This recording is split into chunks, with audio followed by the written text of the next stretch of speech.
Vamos lá então, Efésios capítulo 5, o versículo 32. Grande é este mistério. Digo, porém, a respeito de Cristo e da Igreja. Amém? Gostaria de orar mais uma vez com a igreja. Senhor, em nome de Jesus, as professoras, ministério de louvor, intercessão, os adolescentes, e esse momento aqui, Senhor, é um momento em que nós desejamos te conhecer.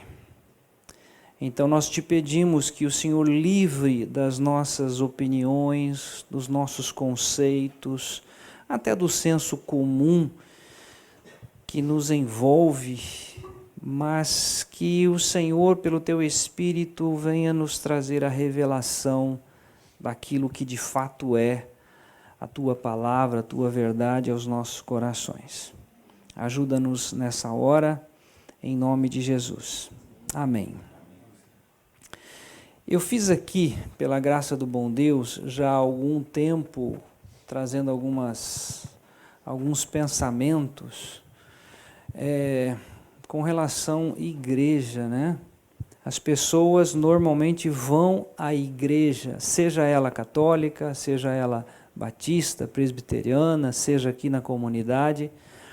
As pessoas têm uma necessidade interna, né, de irem a uma igreja. E isso está em nós, né? Queremos conhecer o Senhor. Enfim, e às vezes eu vejo a saída das igrejas, né? Aí, próximo à minha casa, quando eu estou vindo para a igreja católica já terminou a missa e eles estão saindo da missa.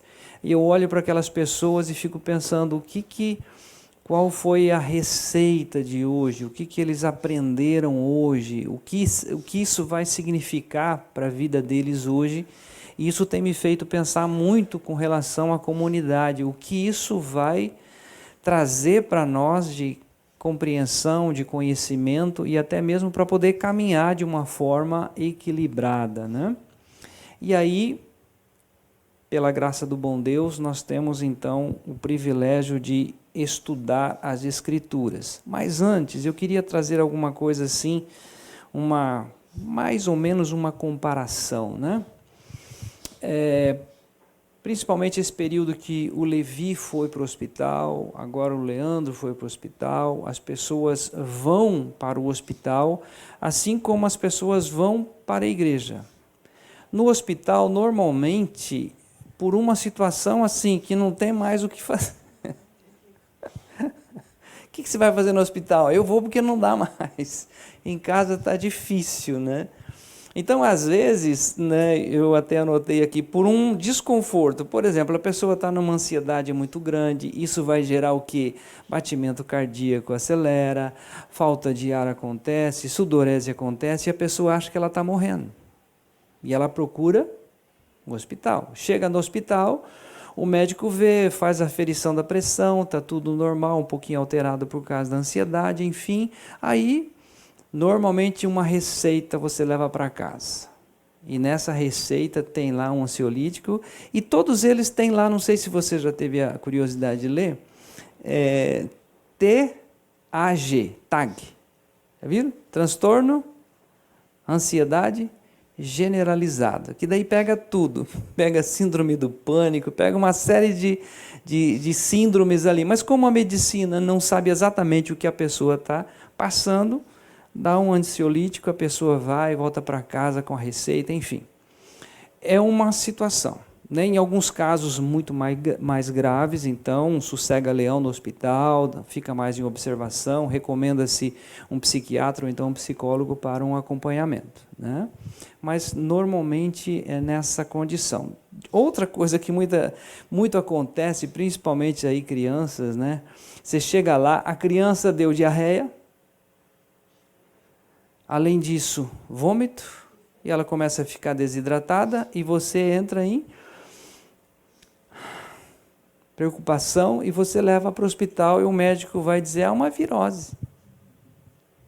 nós precisamos descobrir que virose é essa. Ou seja, o corpo está dando sinais, alguma coisa tem, mas não sabemos se é garganta, não sabemos se é uma infecção, não sabemos nada, então vamos ficar em observação, porque na verdade é uma virose. Aí de repente percebe-se, né, uma vermelhidão, alguma coisa, passa-se uma receita, a pessoa vai para casa, começa um processo de tratamento, né? Então isso acontece muito. E tem alguns casos que a pessoa bate de moto. Alguns casos que quebrou não tem o que fazer, tem que ir porque o ortopedista tem que botar no lugar, se for o caso de pôr o pino e tudo mais. Mas o fato é que quando alguém vai a um hospital, ele tem uma situação e ele precisa de atendimento, precisa de uma atenção, precisa de cura. E normalmente ele vai para casa com uma receita. E essa receita ele precisa colocar em prática. Trazendo essa comparação para a igreja, né? Às vezes a pessoa vem para a igreja, ela não fala. Ela vem, ou o padre, ou o pastor, ou o presbítero, ou o apóstolo está na frente falando, mas ele não sabe exatamente o que está passando com cada pessoa que foi à comunidade ou a uma igreja. Às vezes é uma ansiedade muito grande, por uma situação que não consegue, foge, né, ao seu controle. Às vezes é algo, vou falar que usar o termo virose, são aqueles sintomas, né?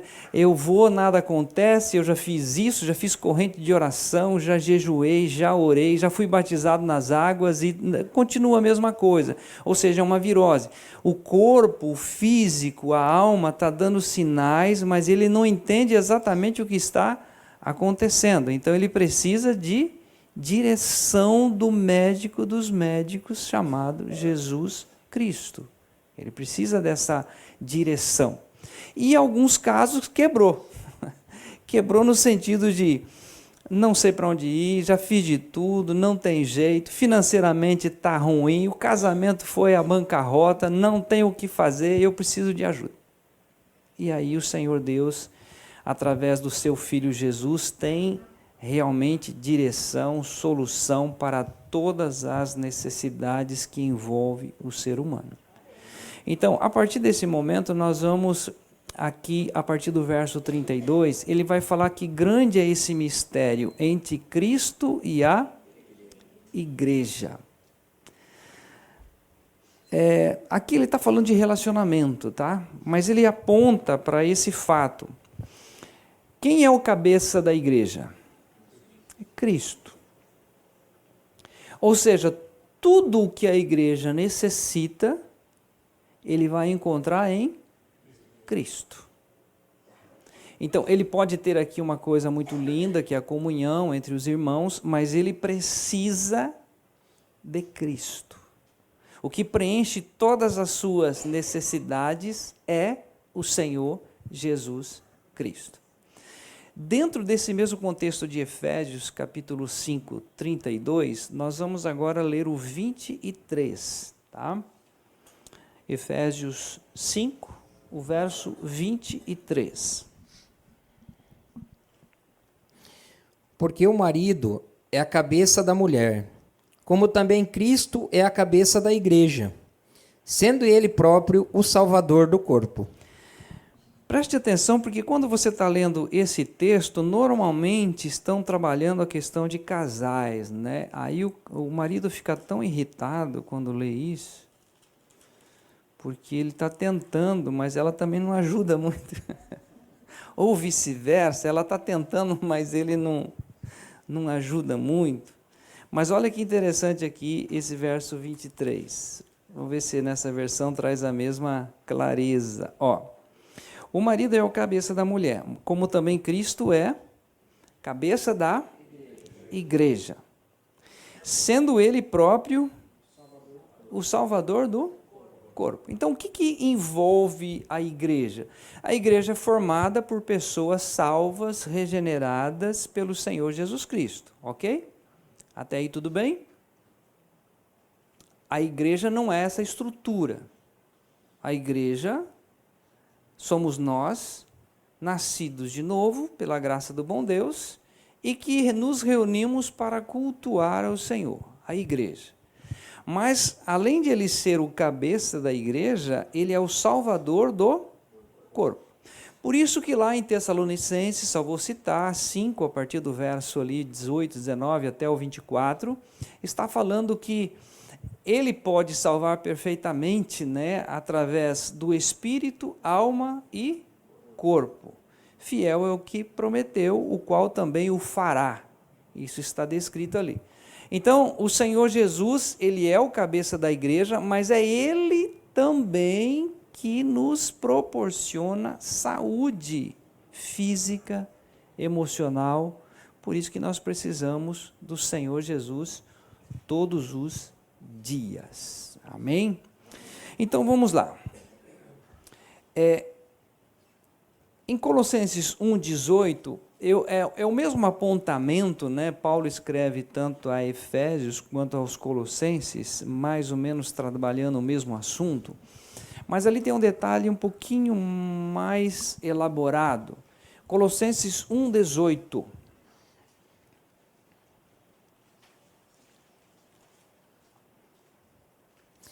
E ele é a cabeça do corpo, da igreja, é o princípio e o primogênito dentre os mortos, para que em tudo tenha a preeminência.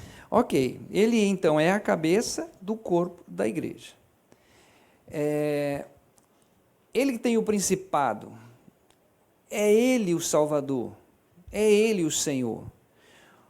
Ou seja, você pode ter até pastores que você admira, presbíteros que você admira, você deve talvez acompanhar pela internet, ótimo, isso está te ajudando, está te fortalecendo, você está conhecendo as Escrituras, porém não podemos perder de vista que o Salvador é o Senhor Jesus Cristo.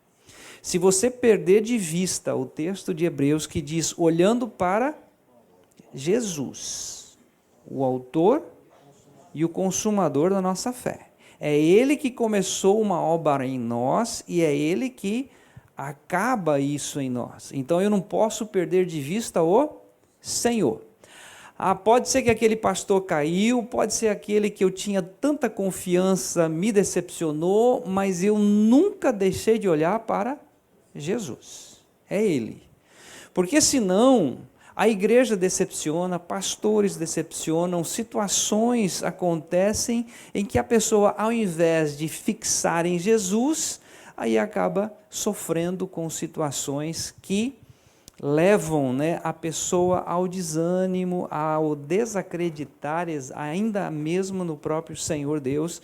Então nós precisamos estar atentos. Cristo é o cabeça dessa comunidade. Eu estou aqui apenas fazendo o papel de divulgar aquilo que ele mesmo deixou escrito, para que nós tenhamos vida e vida em abundância, ok? Então vamos lá para Lucas 5, capítulo 5, versículo 31. Alguém se lembra o que está escrito lá?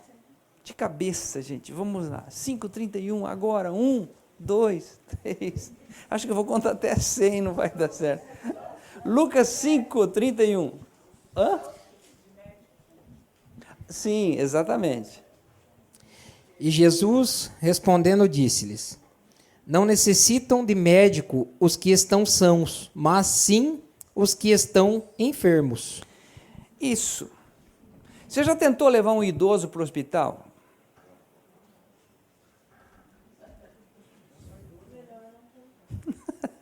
Melhor não tentar. O idoso nunca está com problema. Não, está tudo certo. É o chazinho, é o xaropinho, é o negócio, até o momento em que não dá mais, né? Eu estou falando de idoso, eu estou nessa faixa, tá, gente? Né? Eu já fui para o hospital várias vezes, mas eu quando vou para o hospital, a Giovana sabe, um belo dia estou lá, não estou muito bem, não estou muito tranquilo, aí eu falei assim, à tarde eu vou para o hospital. Ué, como assim à tarde eu vou para o hospital? Não, eu quero almoçar. Eu vou fazer o meu de jejum, porque depois lá eu vou sofrer igual, né? Aí você vai para o hospital mais tranquilo, né? Esse momento seu lá foi tenso, né? Foi esperar, enfim. Faz parte. Mas olha só essa questão aqui. Não precisam de médicos os que estão sãos. Enquanto a pessoa está bem, não precisa, está tudo certo. É a mesma coisa falando de igreja. Enquanto a pessoa está com saúde, não tem nada, a família está tudo ok, não tem nenhum problema. Jesus, que Jesus? Para quê? Para que igreja? Isso é lugar de roubar dinheiro do povo, esses comentários.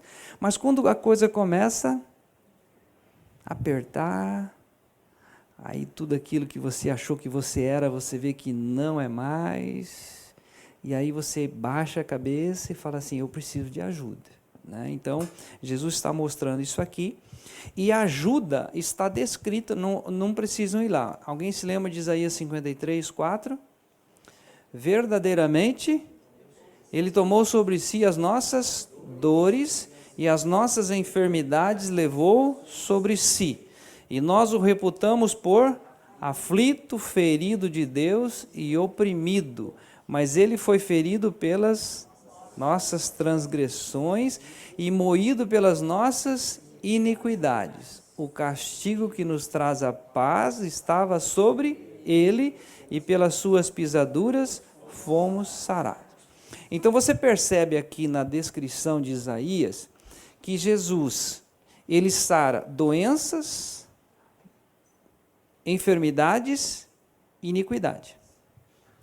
O hospital só vai nas doenças e enfermidades. Iniquidade não tira.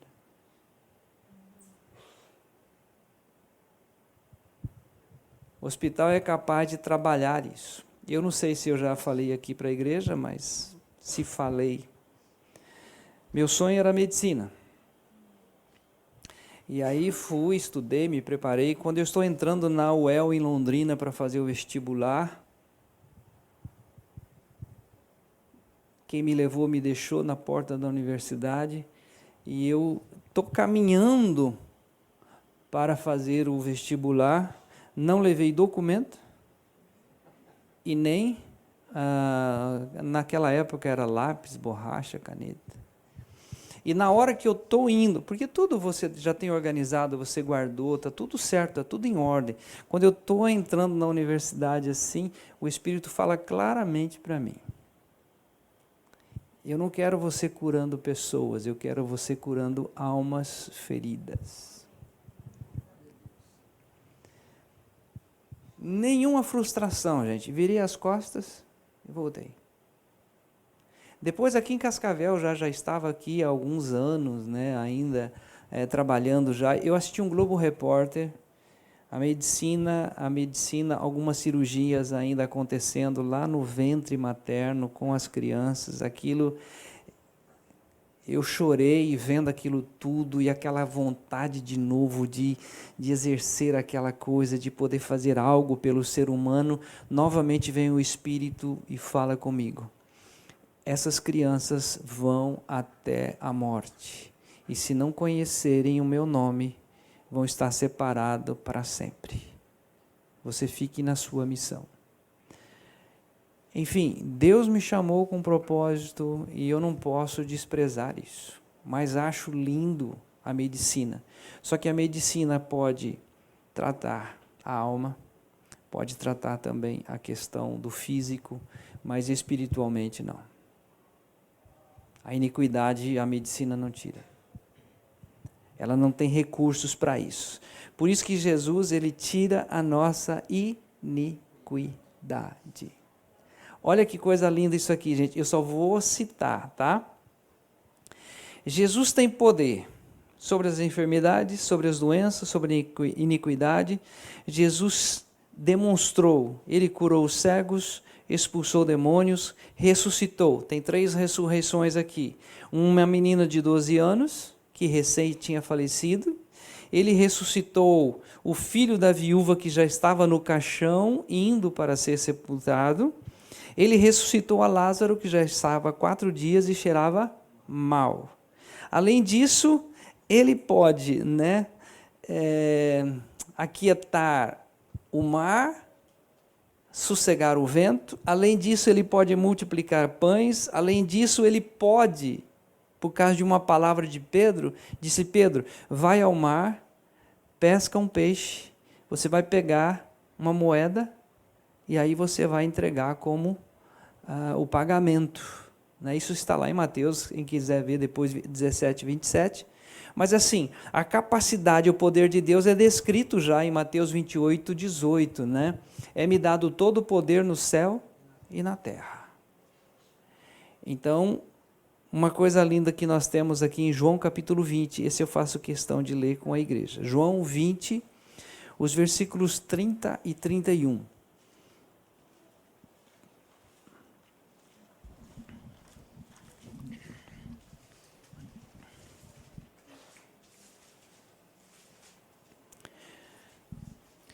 Jesus, pois, operou também em presença de seus discípulos muitos outros sinais que não estão escritos neste livro.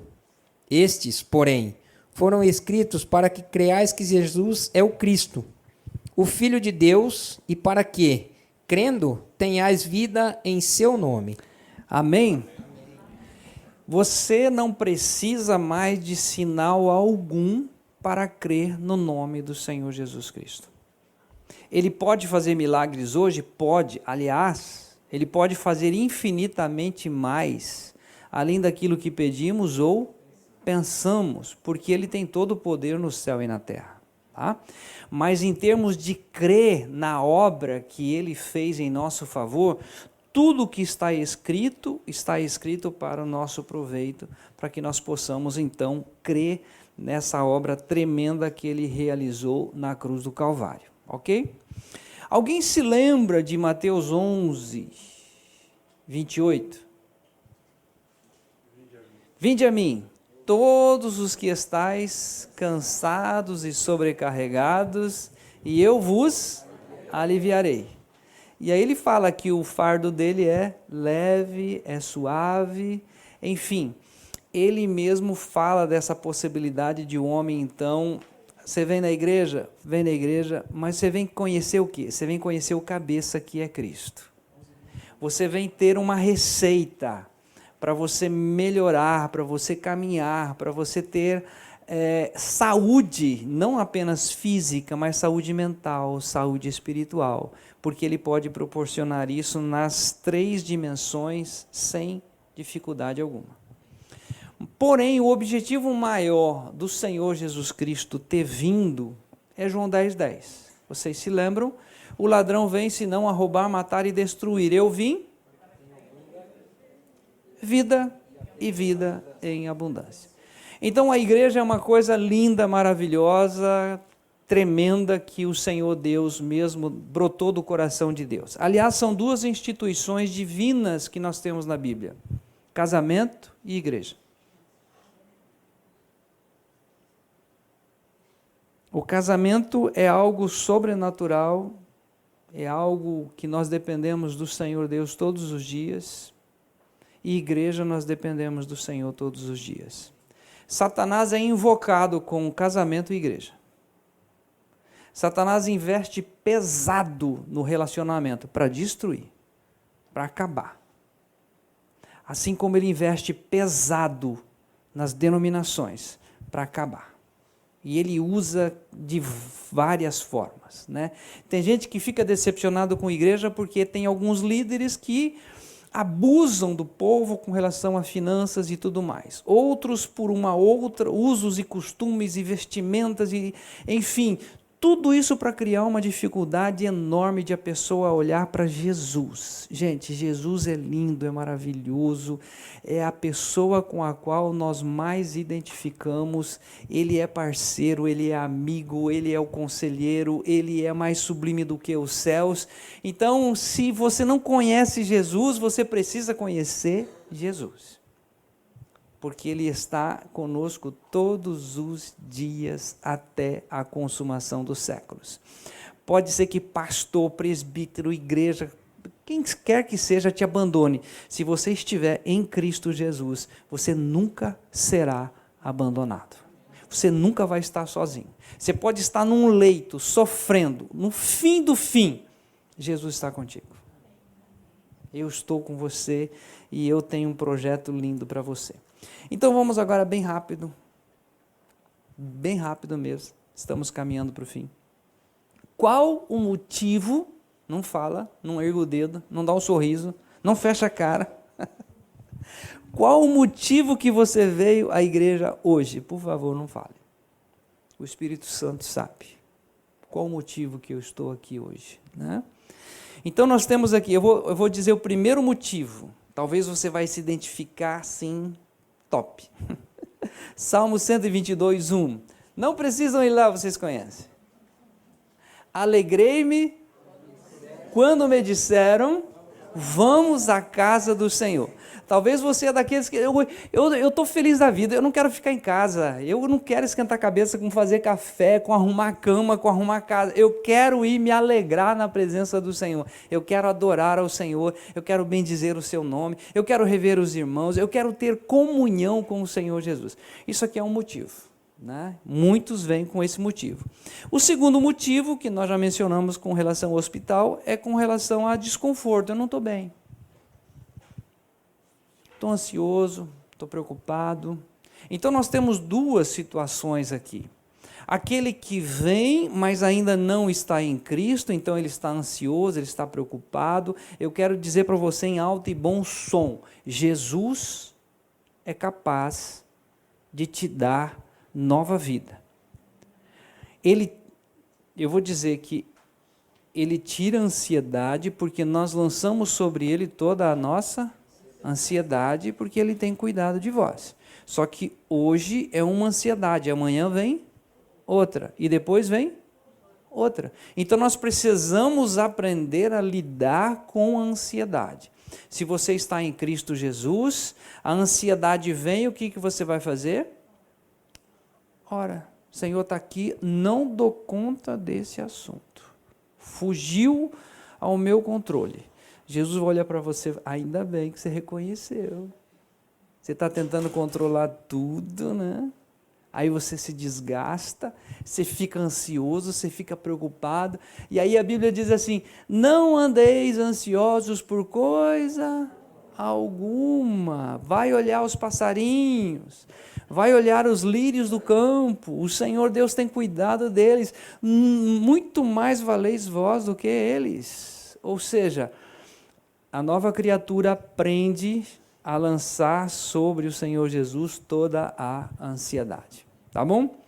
Terceiro motivo, quem sabe você veio hoje aqui com uma virose. O sintoma está aí. Amém. Deus seja louvado. Nós precisamos dessa palavra todos os dias. A virose que eu coloco aqui é aquilo assim, eu não sei, não estou bem. O sintoma está aí.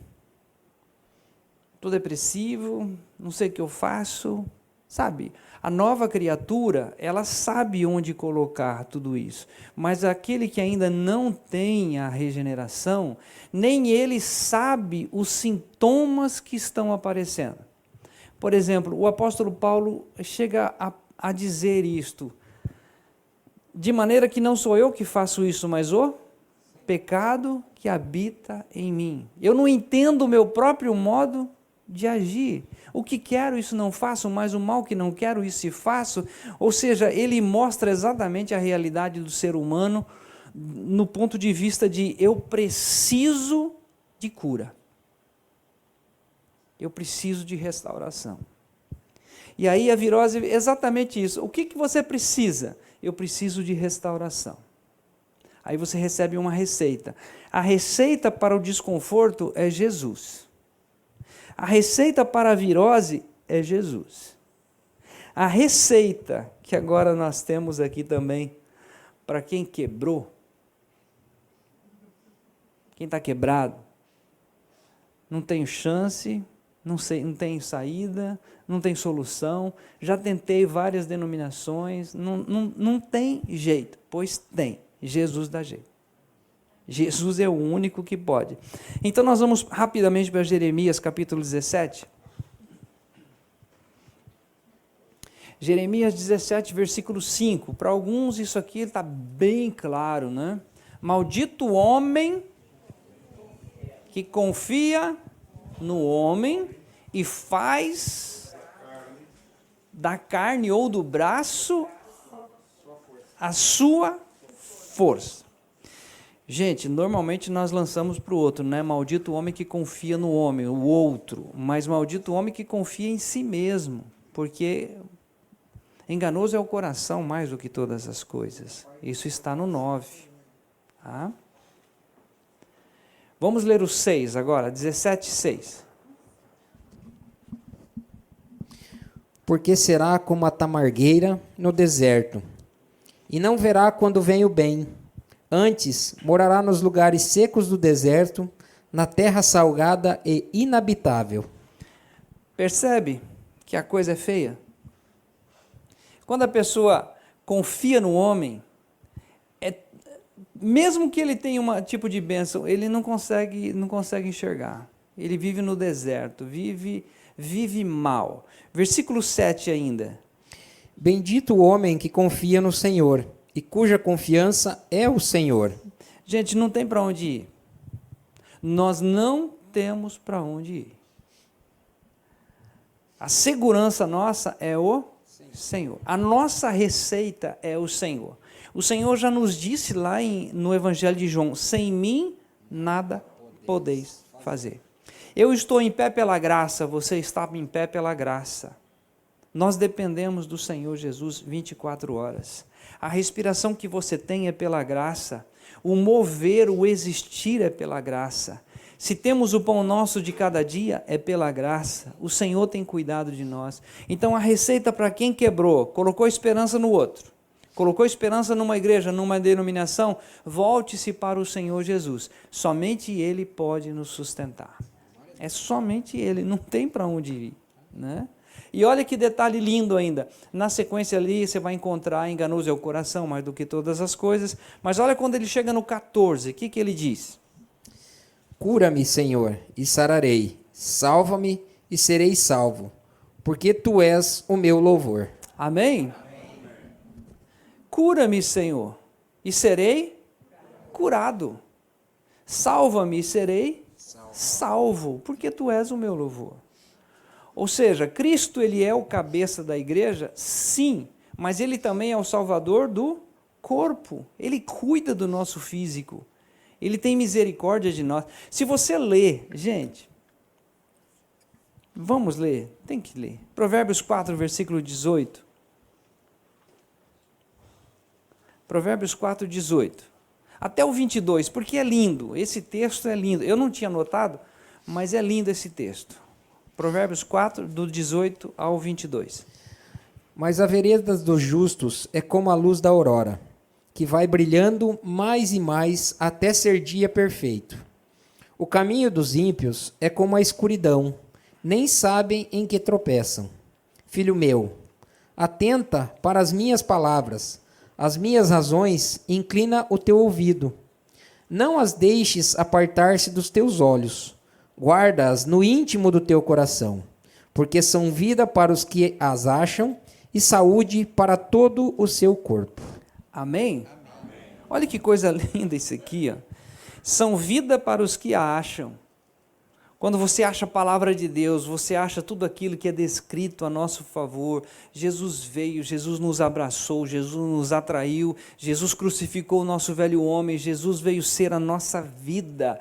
Ele diz assim: você encontra a vida, mas além da vida, ela é saúde para o nosso corpo físico. Nós precisamos do Senhor. Esses dias aí atrás, com um pouquinho de irritação na garganta, eu não tomo antibiótico, não tomo anti-inflamatório, nada. Eu só tomo própolis. 3 vezes ao dia, 30 gotas. E passa. Mas são de manhã, de tarde e de noite.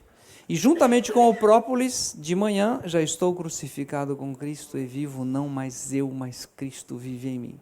Aí chega no meio-dia que eu vou tomar o própolis, graças te dou, Senhor, porque verdadeiramente Ele tomou sobre si as nossas dores e as nossas enfermidades.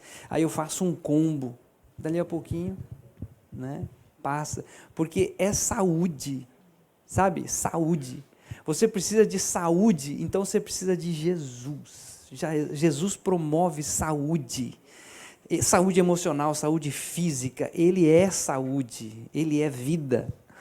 E finalmente aqui, relembrando, tá? Relembrando, João 10:10, eu vim para que tenham vida e tenham em abundância. Lembro muito do irmão Renato. O irmão Renato dizia assim: cristão tem que ser alegre, tem que ser feliz, porque Cristo é alegria. Feliz. Somos curados, somos transformados, né? Nós temos uma receita que é a palavra que nos dá vida cada dia mais e vida em abundância. Último texto, Colossenses 3:11. Apenas aquela parte... não há mais judeu, não há cita, servo, escravo ou livre, ou seja, todos nós somos um em Cristo Jesus, mas tem uma frasezinha ali linda, maravilhosa: Cristo é Tudo. tudo. Tudo que você precisa está nesta pessoa chamada Jesus Cristo. Ele é o alfa, o ômega, o princípio e o fim. Ele tem a chave da morte e do inferno. Ele é o maravilhoso conselheiro. Ele é o Deus forte. Ele é a vida. Ele é vida e vida em abundância. Ele é a ressurreição. Ele é o pão que desceu do céu. Jesus é tudo que você precisa e que eu preciso. Eu não sei em busca do que você veio, mas a receita é Jesus Cristo. É Ele que pode resolver tudo aquilo que nós não damos conta de resolver. Amém? Nós vamos ficar em pé e nós vamos agradecer a Deus por essa palavra. Senhor, quero te louvar, porque o Senhor teve misericórdia do Leandro, o Senhor promoveu a consulta, a cirurgia, e hoje ele está aqui conosco por graça. Quero te louvar pelo cuidado com o Devair, indo e retornando hoje para casa. Quero te louvar pela vida do Adevanir, que o Senhor tem cuidado dele, da sua família. Quero te louvar, Senhor, porque o Senhor tem cuidado da tua igreja. São vários filhos espalhados pelo mundo, Senhor, e eu peço que o Senhor esteja revelando a cada um pela palavra que o Senhor é quem promove a saúde física, saúde mental, saúde espiritual.